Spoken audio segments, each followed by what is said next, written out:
want to record this one.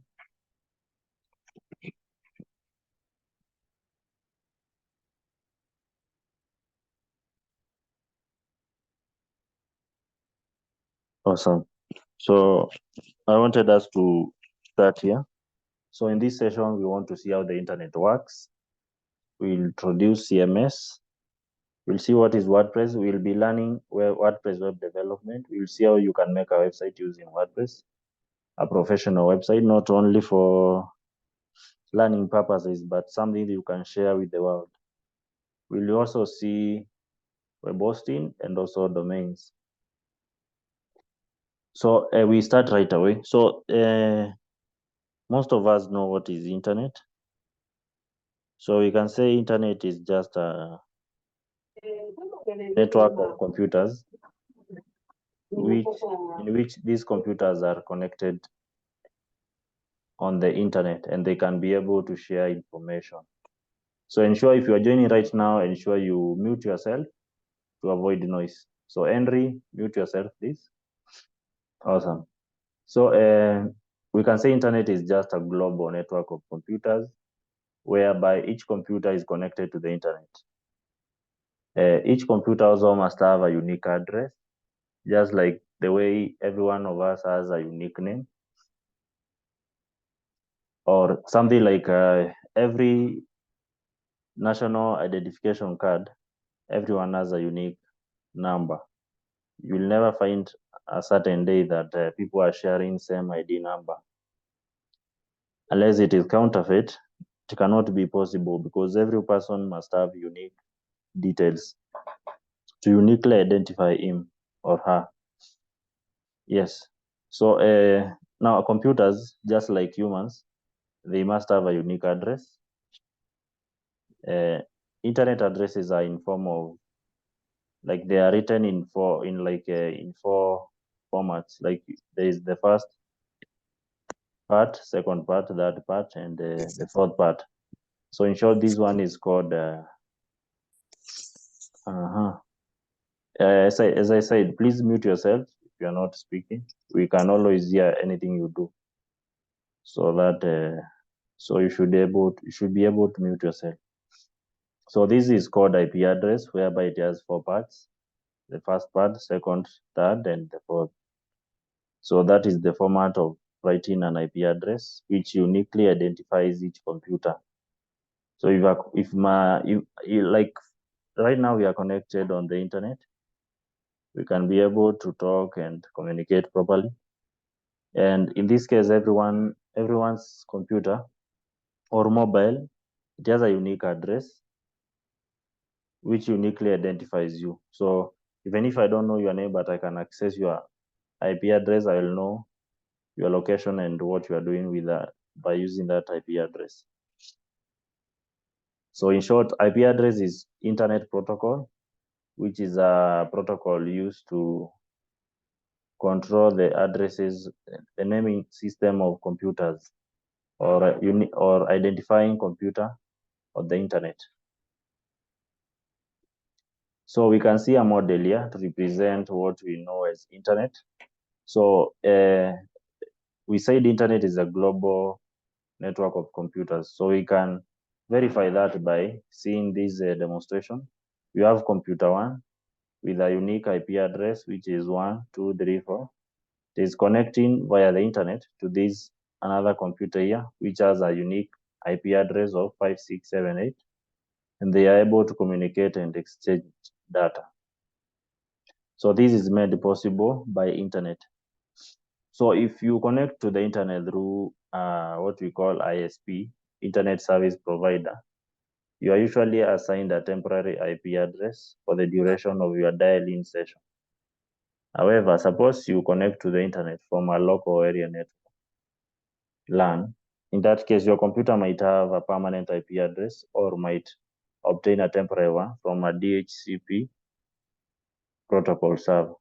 So what this statement is saying, when you are using data, you are using Safaricom or Airtel data or either telecom. The service provider assigns you temporary IP address when you have that data at the time you have bought that data. So you'll be able to access the internet using that IP address. So even if you change location or you go anywhere else, the IP address will change because it will be like the network will be discovering you like a new machine entering that certain network. But if you are using what we call Wi-Fi or local area network, and you are not like traveling anywhere using that Wi-Fi, you only access that Wi-Fi at that location. Because if you move, the Wi-Fi will not be accessible to you. Let's say you have a home internet, like fiber or Zuku. So you have a permanent IP address which does not change because your local area network also doesn't change the settings. It is the same because it is not like moving to a certain location. It is not changing signals and stuff. So when you are using that particular Wi-Fi, your computer will have a unique IP address. But when you move, when you go to use another Wi-Fi or you travel maybe somewhere else, your IP address will change because you have moved to a certain location which has a different type of network, or what we can say a different Wi-Fi. So that is how we can say these things on IP addresses. So we can see the terms associated with the internet. So the first one is domain. So while every computer has its unique address, every user using the internet has an individual address called a domain. A domain recognizes one or more IP addresses. So example of a domain is weather.com. So we can call this a domain because there's no, this domain is also unique because there's no particular point in time where you will find this domain registered twice. It is only once. Once you register it becomes unavailable for the next person who is trying to register it. So we also have a browser. Browser is an application such as Mozilla Firefox, Chrome, because we use Chrome a lot, Google Chrome. We also have this one, which is called Microsoft Edge, Firefox, Internet Explorer, which was for the old machines. I don't know if it is still being used right now. So the work of a browser is to allow a computer to access and display documents. So when you search for document, maybe you Google something, what we call Google, even though the right term is search. So when you Google something online, you Google it as a text. And the next thing is the browser displays whatever you are searching after it filters whatever you are searching to match what is being provided or what is available. So after it displays the documents and the link, you can be able to view if there are pictures, if it is a sound or a video. You can be able to view on the internet. So browser is very important. It is a link between the user and the data to be displayed. So it is very important. So we also have another protocol, which is called Hypertext Transfer Protocol. So this is the data protocol. In short, it is referred to as HTTP. It is the set of rules that govern transfer of web pages across the internet. So when you Google something on the internet, the reason why you get that particular thing that you are searching for is because of this particular protocol. If whatever you are searching for, if let's assume there was no this protocol to control whatever you are searching for so that it can be displayed to you, you could be able to Google something like what is the price of a bicycle in Kenya? And now it will show you other things unrelated to bicycle or whatever you are searching for. So this protocol is very important. It governs the transfer of web pages across the internet. We also have another thing here we call Uniform Resource Locator, or what we call your URL. I know most of you know URL, but in a different name, which we call link. So people say, I'm not seeing the Zoom link. Where is it? So what you actually mean is you can't see the Zoom URL that you are supposed to use. So a URL addresses a computer file on a computer server to access the internet. So when you have a link, you can be able to access a particular computer file on the computer server, of course, using the internet. Now we have World Wide Web, what we have always known it as www or W3 or the web in general. So we can say it is the interconnected public web page accessible through the internet. The web is not the same as the internet. The web is one of the many applications built on the internet. So the internet is like the parent framework. Then we have the web or the W3. So by having this W3, you are able to access websites. So the reason why you see a website link starting with the www is because of this. It is like the public web page where all the websites are built into. So you must connect it to www so that it can be accessible on the internet. Good. So let's see what is a website. Now, up to there, do we have any question before we jump into see website thing? Any question whatsoever? Good. If you have a question, just notify me. You can also write on the chat or raise up your hand. We'll just unpick you. Awesome. So let's see what is a website. So a website is a collection of web pages. There is almost always a single home page with the links to other web pages. And the home page is the introduction page of your website. Good. So to illustrate this, we'll search something like kra.co.ke. So I've just typed in the URL. So we are waiting for the HTTP to display whatever we are searching for. So if it is not locating it, it might be issue with the internet, but let's search the general name. So the real domain is itax.kra.go.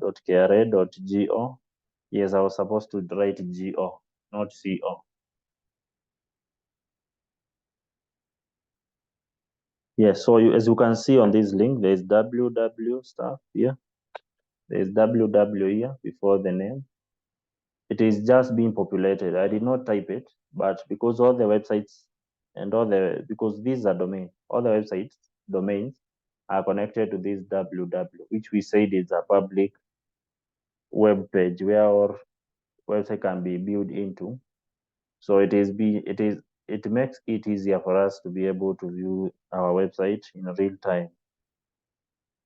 So now, what I was saying is, here on this point, there's always a single homepage with the links to other web pages. And we said homepage is the introduction page of your website. So as you can see, we have the homepage here. Most web developers, they just call it home, but we know it is a page, so it becomes the home page. So the home page is the introductory page of our website. So once you open the first page of a website, you land on the first page, which is called home. You can make any page to be home page. It doesn't mean that because we are naming it home, it will be definitely the home page. There's a way to make a page to be a home page and also change it. So we will see that later. So you can make any page you want here to be the home page. So it doesn't matter which page, but it is always ideal to use the home or rather to show the home page of that particular website. Good. So therefore, it is essential to have a website to have an identity on the web. So in order for a website to have an identity, it must have a name, unique name. We said here we had a domain which was called website.com. I mean weather.com. So that is a unique name. for that particular website. So when you are landing to that page, you know it is things to do with the weather. If you are coming to KRA, you know, of course, it is a Kenya Revenue Authority website. It is about things to do with the taxes and other things. So it is always ideal to make the website to have an identity on the web. So that's like an identity. So let's see what are importances of websites. Importance of websites. Maybe we can talk through this. Maybe I can hear your ideas on this, just randomly. Like, what can you say is one key importance of a website? Let's assume you have a website. What can you say it is an importance? Like, how is it helping you or your customers, or whatever you are doing? How is it of important to you? Anyone? I'll take guesses. Because I'm not looking for right answers. I'm looking for guys who can be able to try. So anyone, raise your hand, I will pick you. Starting from Beryl up to Samuel, Degwa, Jacinta, Henry, Caroline, Stella, Tony, Valerie. Any importance you can think of our website? To share information. Good. Ndegwa said, Ndegwa, your hand is up. I don't know who spoke. Oh yes. Oh yeah. So one importance of our website, maybe if you have an online job, you can publicize your products there. Yeah. Okay. Yeah. Okay. It helps you share information about your products. Good. And your services. Okay. So like marketing. So we can say marketing. Yes, marketing. Good. Someone else said to show information. Next person who want to take a guess?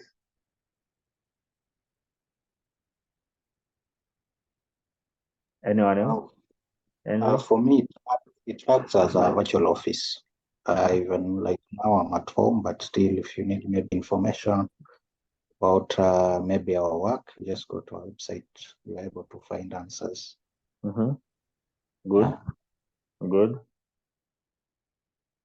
Mm-hmm. Am I closing to anyone? Who wants to take the last one before we go in now? Those are very correct guesses. And indeed, they are true. So let's now jump in. Let's see. So point one, according to this, points can be a lot in regards to let's say importance of websites. They can be as many as you can think of. So on the group chat here, I can see it creates visibility of your company from Tony. That is correct. Henry, for me, it's a virtual office, correct. Stella acts as a marketing tool, correct. Again, Caroline said the e-commerce. Good. So I think any point provided is elaborated, it makes sense because we have in one way or another interacted with the website. So we definitely know what it can help us with. So Beryl say publicize the company worldwide. So that is also correct. So now let's jump in. Let's see what points we have here. You can also add your points after these ones. So 93% of business purchase decisions start with a search engine search of website. So for instance, if you want to buy a shoe online, maybe you don't know where you saw it, but you are looking for, you are in need of that shoe. So your decision will start by searching online to see the price range and also the type and the locations where you can get it. So your decision will highly be influenced by making a search. And as we know, these search engines, they don't own a website. So they depend on individual websites that are being put there for informational purposes. So it shows your professionalism. So if you are a consultant, you have a website, people can be able to see everything. Just like one of you said, virtual office.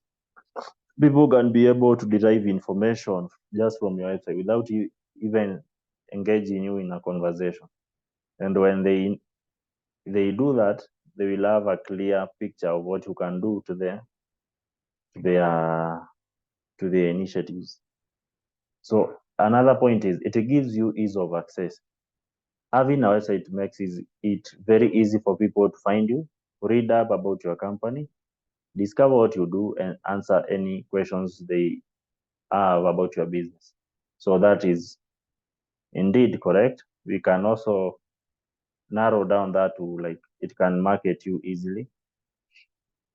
It gives you opportunities abroad. Getting a website makes it easier for anyone in the world to find your business. So again, so like we can see, we can have a lot of importance and advantages of websites.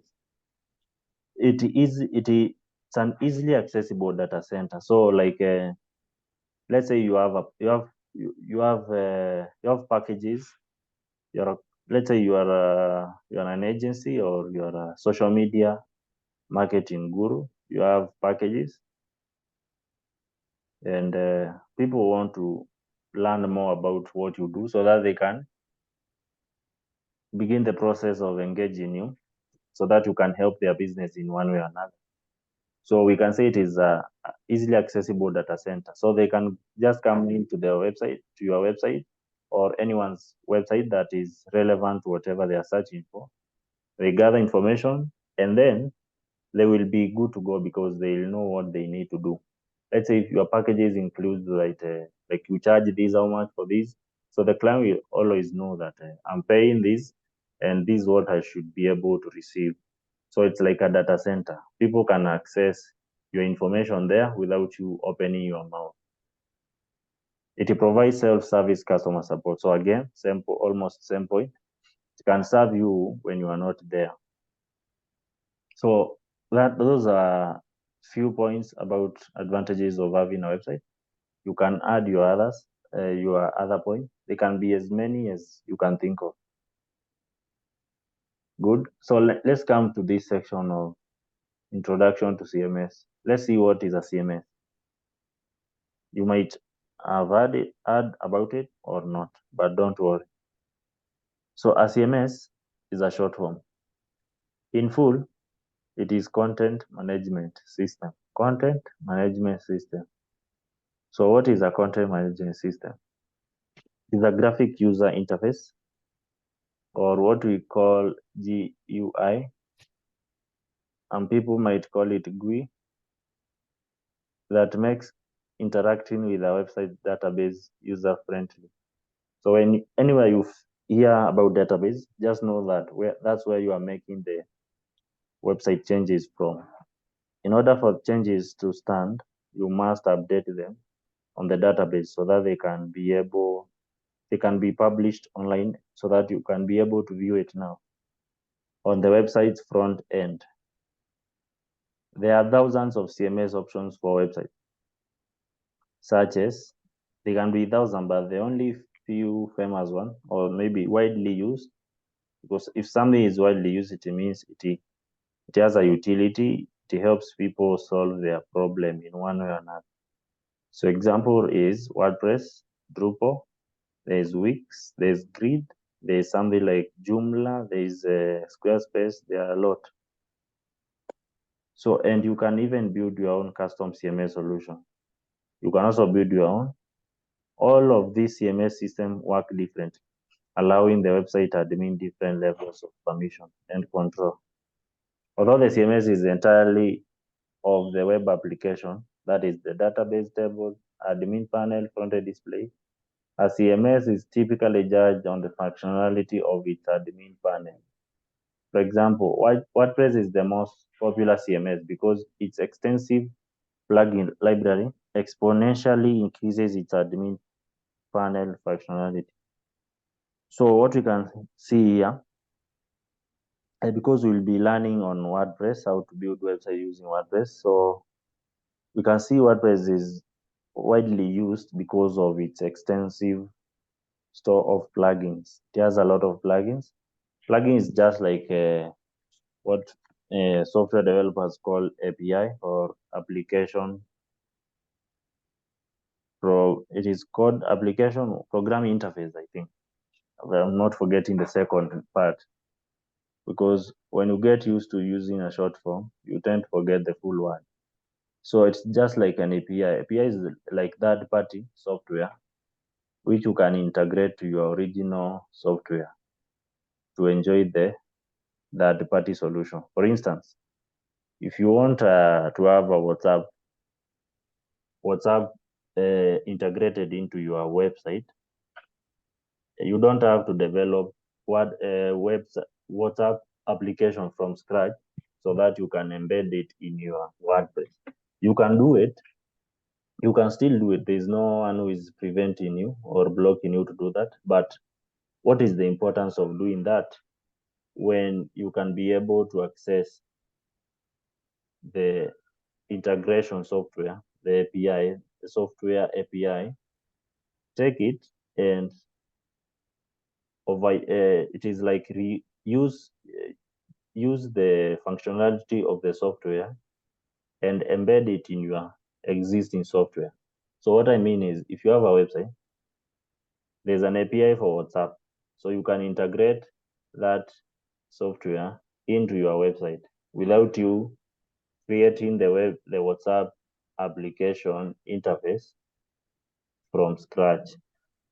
So it's like you are reusing the software instead of creating a new one. So the importance of WordPress is you can still develop using and the native code, like you can still program. And then if you want other tools, like you want to integrate things like WhatsApp bot, you don't have to develop WhatsApp from scratch. You just integrate it. So in WordPress, these are called plugins. We are not going to be referring them as API, but rather plugin. Good. So we can see what is GUI, graphic user interface, and WYSI, WIG. What you see is what you get. So in WordPress, what you see is what you get. If you need a button, you can be able to easily add a button. If you want to add a page, it is easier for you to add a page. Yes, a page. If you need a text, you'll just see somewhere where you can just add the text right away. So that's why it uses this principle of what you see is what you get. Any question? Someone's mic is on. Beryl, you have a question or a concern? Okay. No. Okay.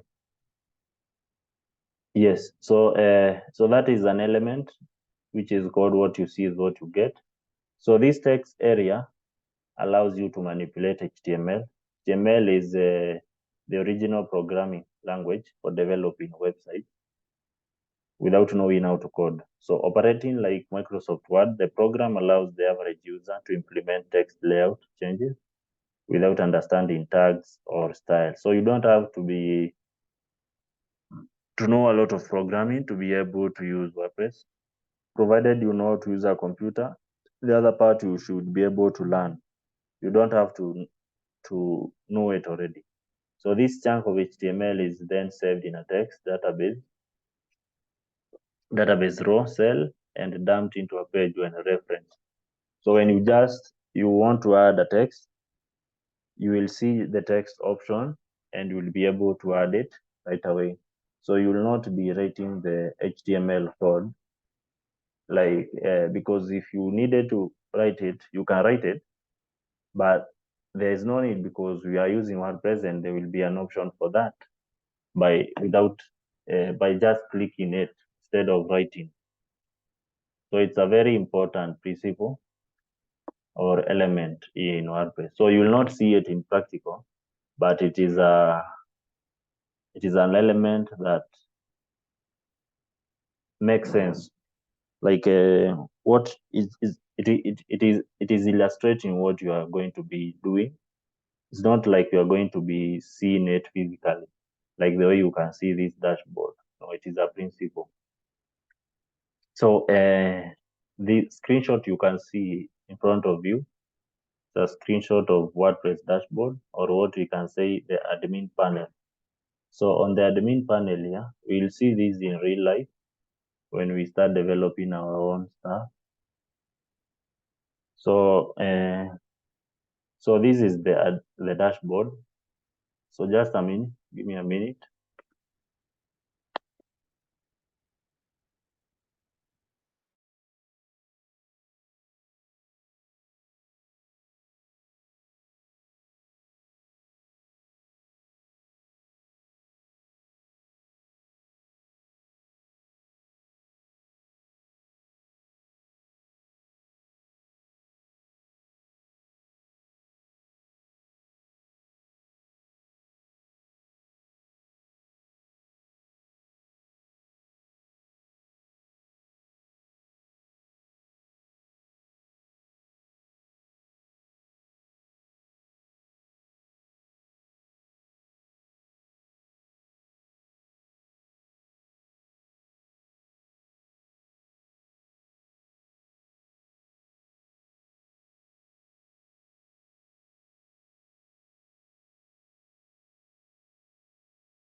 So I'm back.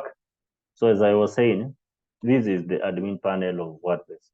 So in this, you'll be able to add posts, add images, add pages, customize the design and everything. So this dashboard is very important.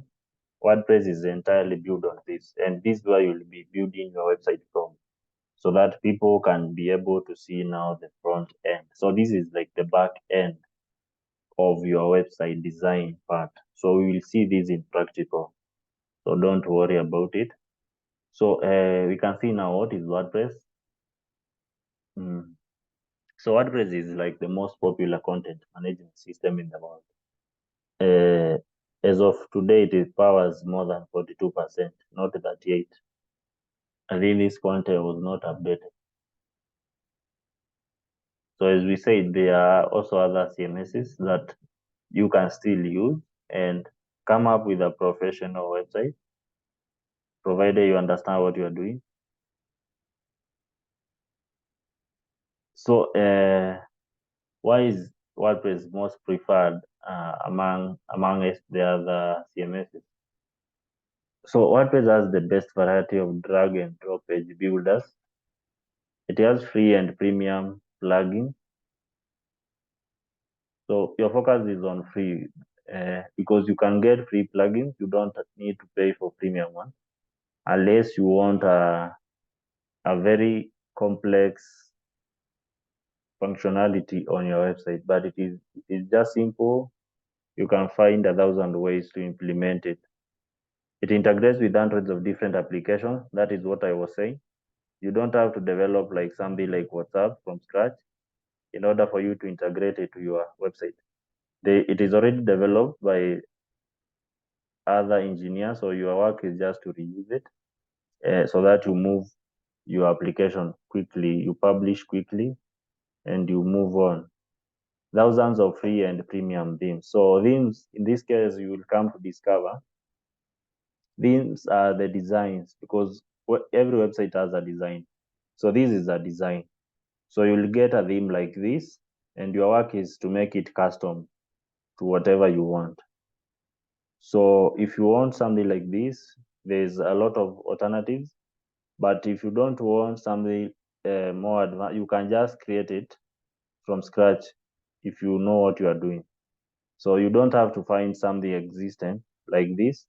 You can just take a very simple theme, which we will call a design, and remove everything from that page.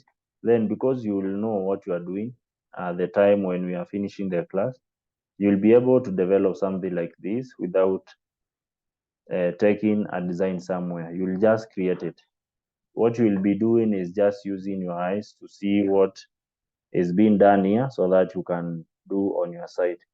So after we finish, you will realize that when you look at a website structure, you will know that you will know the name of this section, the section here on top, where you can see home, individual, business, investors, agents, this button, this search button, the details above here. You will know what each section entails. You will see this section here where you can fill in and search. You will also see how to add this image like this and text on top of it, something like this. So you will be able to create like anything. You don't have to find something existing like this. You can just bring it to life with just WordPress. So you are in for a big learning, and it will be beneficial to you if you use it correctly. So whether you are looking for a simple website builder or the best blogging platform, you can't go wrong with WordPress. You can use it for all kinds of websites, including blogs, small business websites, enterprises, and even e-commerce stores. It is worth noting that WordPress is used by over a third of the web, and so you can access resources to create your website. Some CMS platforms can be expensive depending on the features you choose. In addition, many of them have subscription fees that can range into hundreds of dollars a year.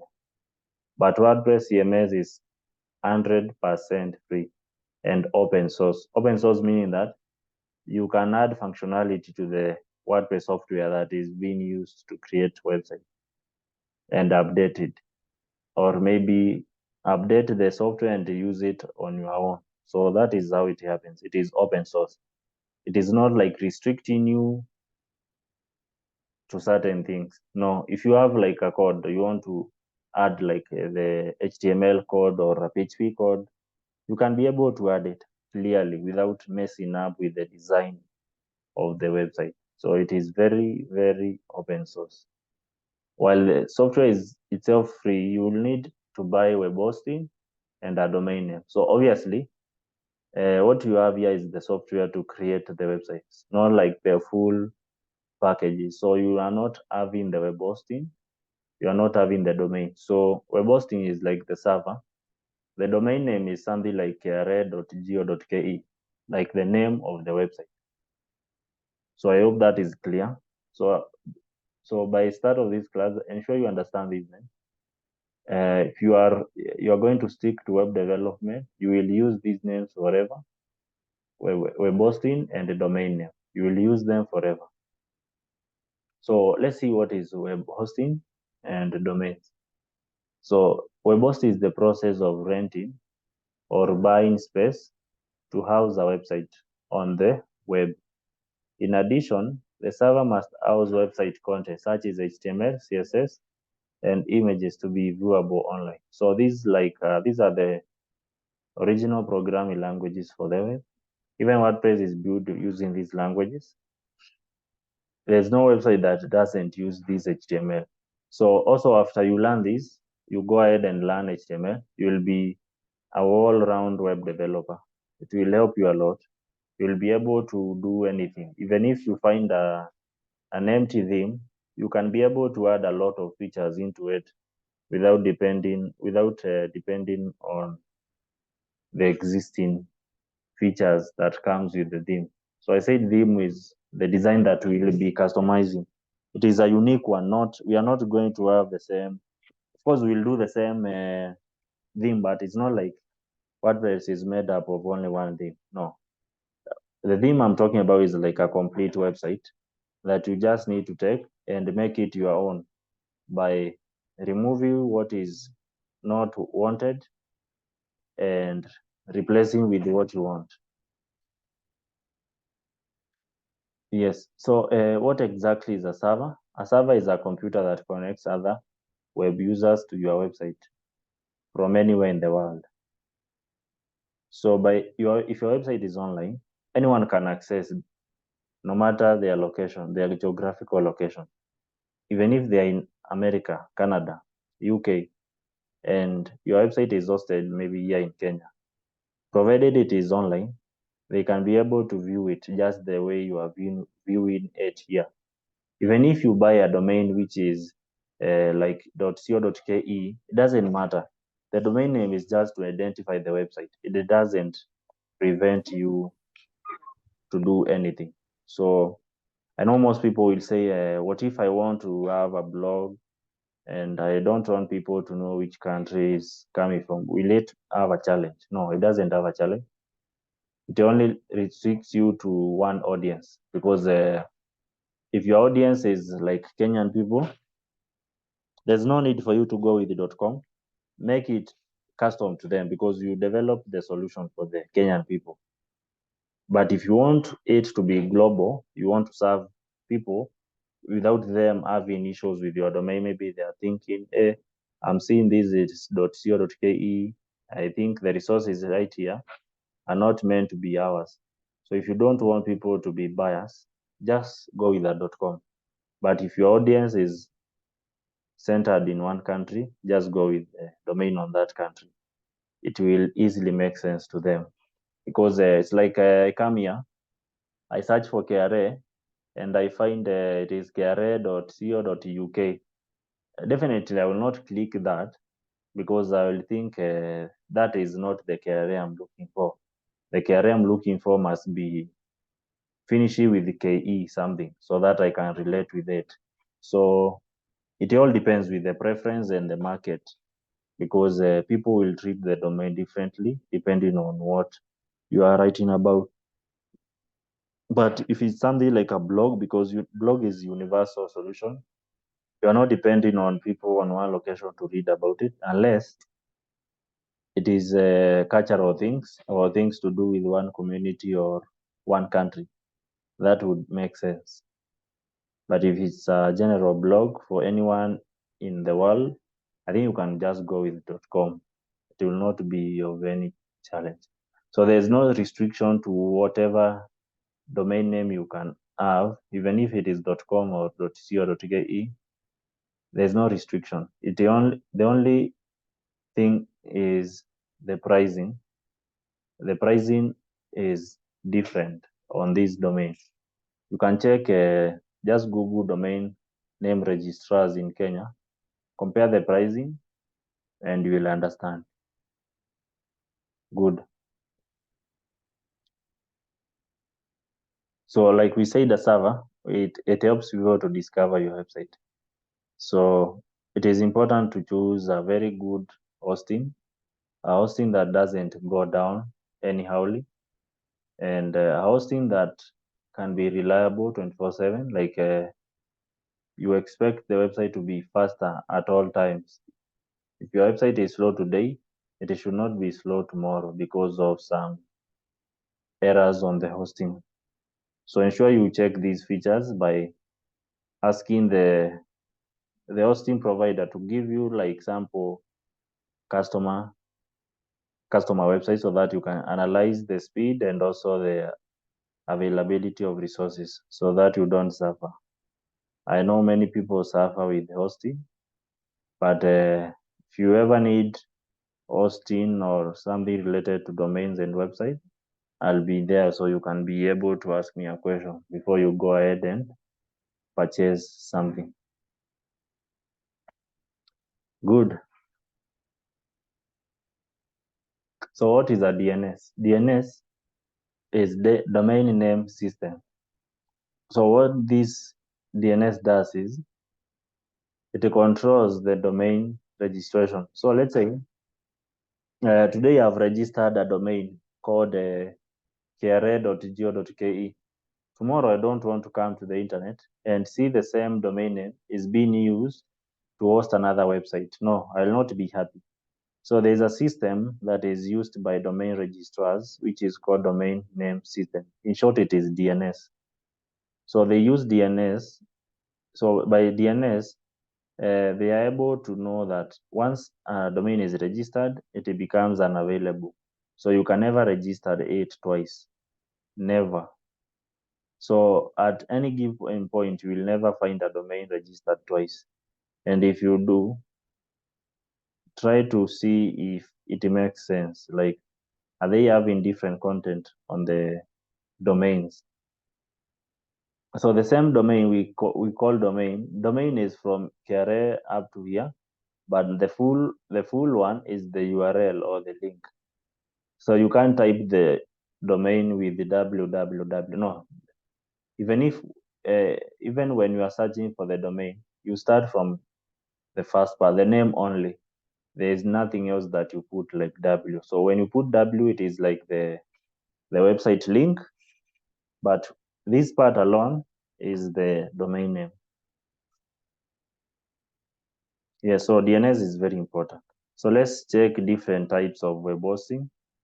We have shared hosting, shared web hosting, dedicated hosting, VPS or virtual private hosting, cloud, reseller. So let's start with shared hosting. What is shared hosting?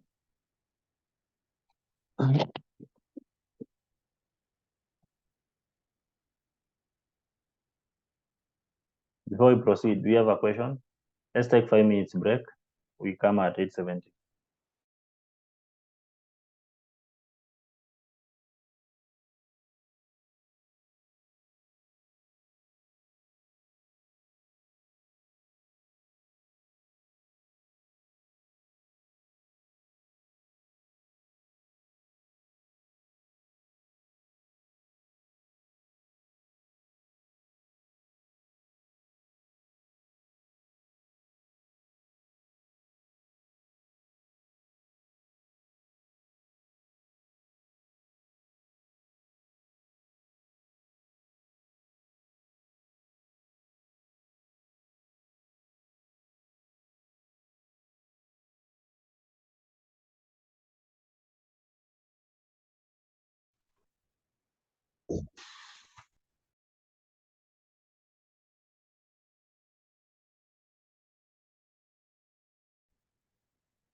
We continue now.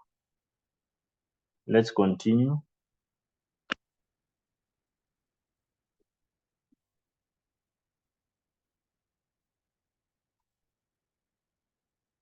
So let's check shared hosting. Shared hosting is when a website is hosted on the same server as many other websites. So that's it. When a website is hosted on the same server as many other websites. So if a website is sharing a server, we call that shared web hosting. So let's check VPS hosting, virtual private server. So virtual private server, also known as virtual dedicated server, is when a virtual server appears to each client as a dedicated server, even though it's serving multiple websites. So virtual private is whereby like you are using the server. It is fast enough. You are feeling like you are the only one using that server for the website that you are hosting there. But in real sense, it is hosting other multiple websites, even though you feel like it is a dedicated server. Dedicated server is a host that hosts only one website. Like every website has its own server alone. So that is what we call dedicated server. So when this is called virtual private, because it feels like dedicated, but not dedicated, because it is serving multiple websites. So there we'll see things to do with the VPN on the same.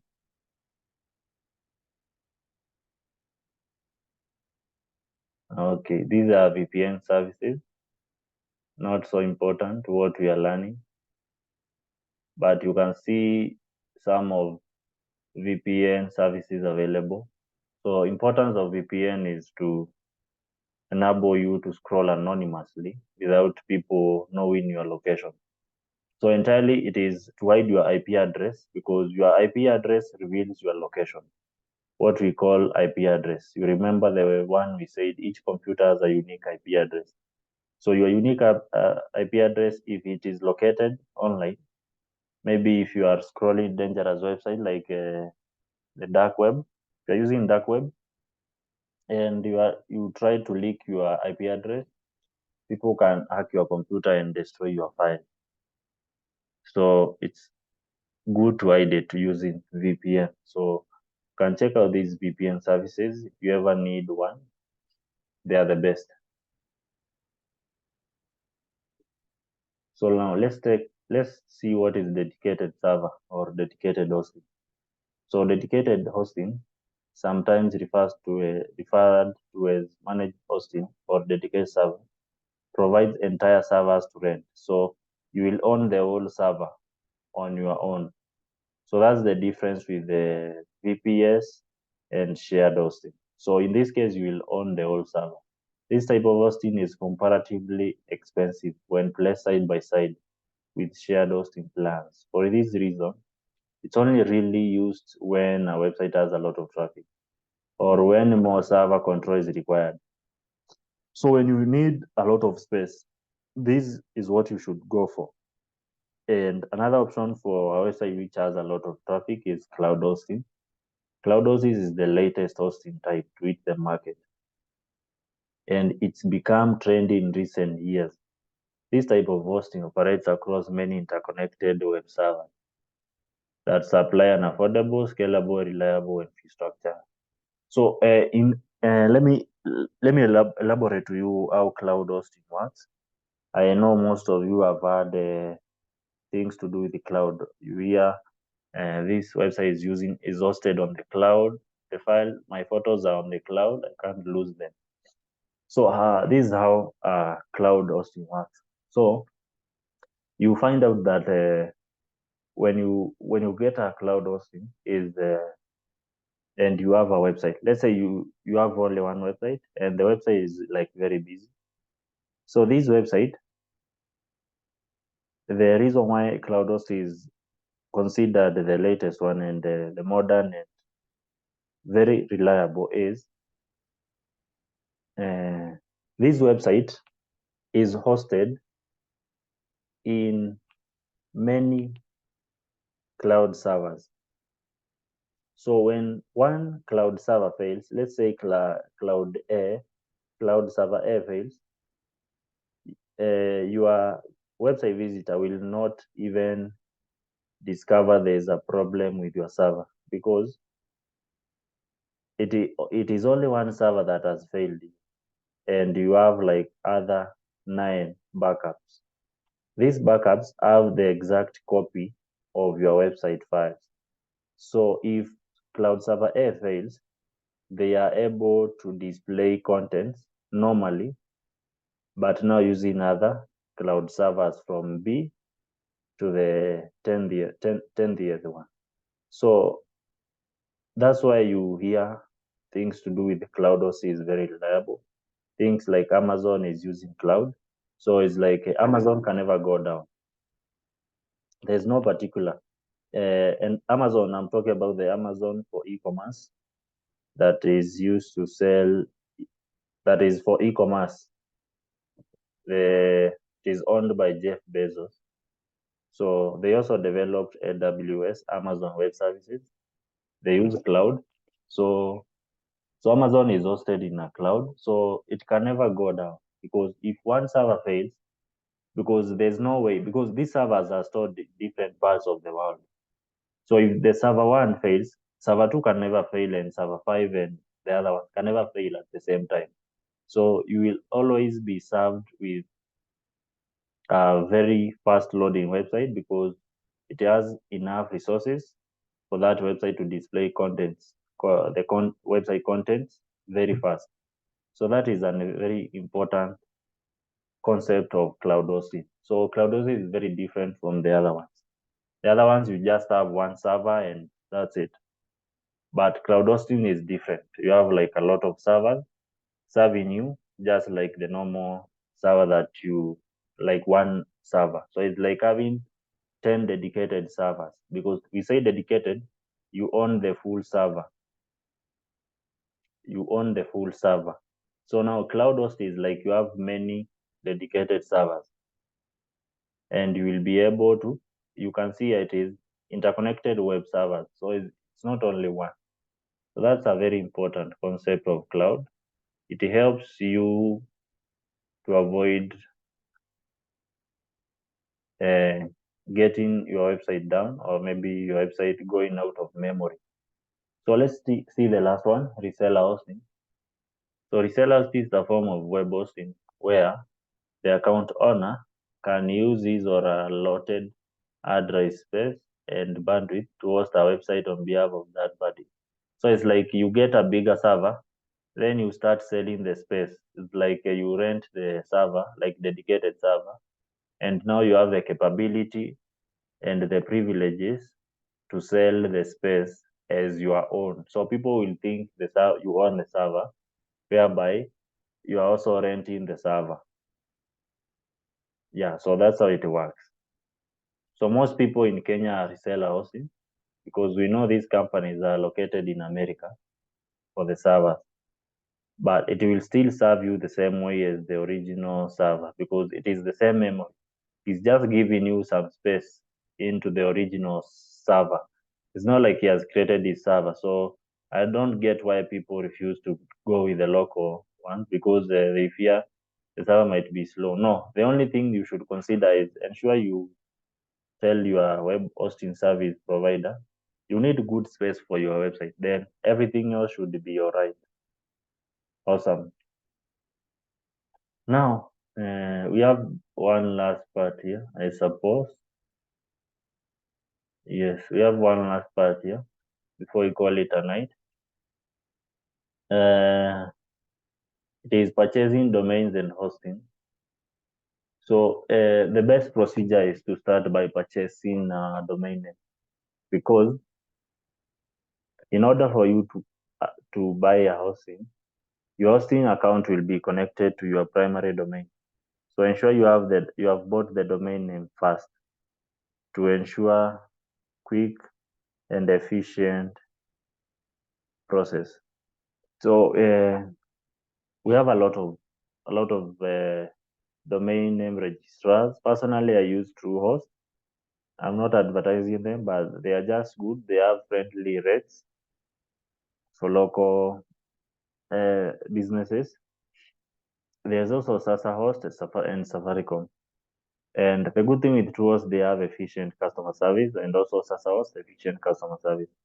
I had people complain Safaricom, there's no response on your side in terms of the domain name and hosting, because they provide those services too.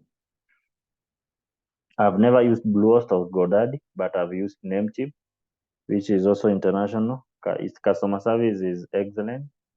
I can recommend, but you can't get .co.ke domain there. You will just have to buy it from a local registrar like SasaHost, Safaricom, or Truehost. So this is like the procedure. So look for the domain availability checker. Most websites that sell domains, they have this tool. You search to see if the domain is available, because you can't just go to search any domain and register. You must verify if it is available, because if it is not available, even there is no option to register an available domain. It must be available. Available means it is not registered yet. It is available to register. Yes, so when it says unavailable, it means it is already taken. So don't get yourself worked up when you find a domain is already taken. Just look for another alternative.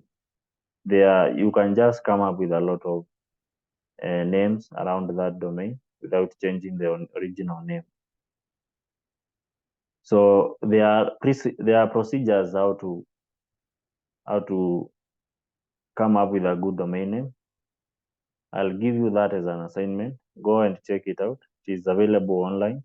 Just search how to choose the best domain name. That's it. Tomorrow we'll hear from you what you discovered from the domain name. So you come to a site like this. This is the landing page, or what we say the home page. So when you come here, you just see something like this. So this is the domain availability checker. You can type here to verify if the domain is available. Choose the extension. If it is .com, .co.ke, or .org, or any other extension. Extension is the ending of the domain. So you type the name here. Ensure there is no space. Never put a space. So here, because the extension is already on the far end, here you just write, for instance, if I was trying to buy this, you just type SasaHost, because co.ke is already put for you, .co.ke. So you put the only name here, SasaHost. Then you click check. So it will tell you if the domain is available to register. If it is available, you can go ahead and register. So it will display something like this. You can continue. There are a lot of options to pay. There you can pay with card, you can pay with M-Pesa, but you can't pay with cash, because this is online, this domain. You must buy it at that particular time you are trying to. You can even book it. You don't have to buy. You generate an invoice, you pay later. After you pay, it will be verified. After you submit you upload, there's a place where you type the M-Pesa ID so that it can verify the payment right away. It usually takes like 2 to 3 minutes to finish. Very quick method. So .co.ke ranges from 1,000 to 1,500, even for .com, depending on the registrar. I said Truehost is better. I don't know other registrars because I haven't checked them for a while. So after you verify, now it will be bought. No one else can be able to purchase that particular domain. Even if yourself, you go after 24 hours to confirm the same domain, it will say unavailable because it is already taken by you. Yeah, so that's it. I think today's session was excellent. On my side, I can't speak about you, but you can speak on yourself regarding the class. So now I'm rushing on the theory part because it is not part of what we are interested in. But it is good to be able to understand the terminologies used in web development, so that at least you are not only learning the practical part, you also know terms. When you hear people talk about, you can relate with it, or you can also understand it. So that's it for today. I open the room for questions.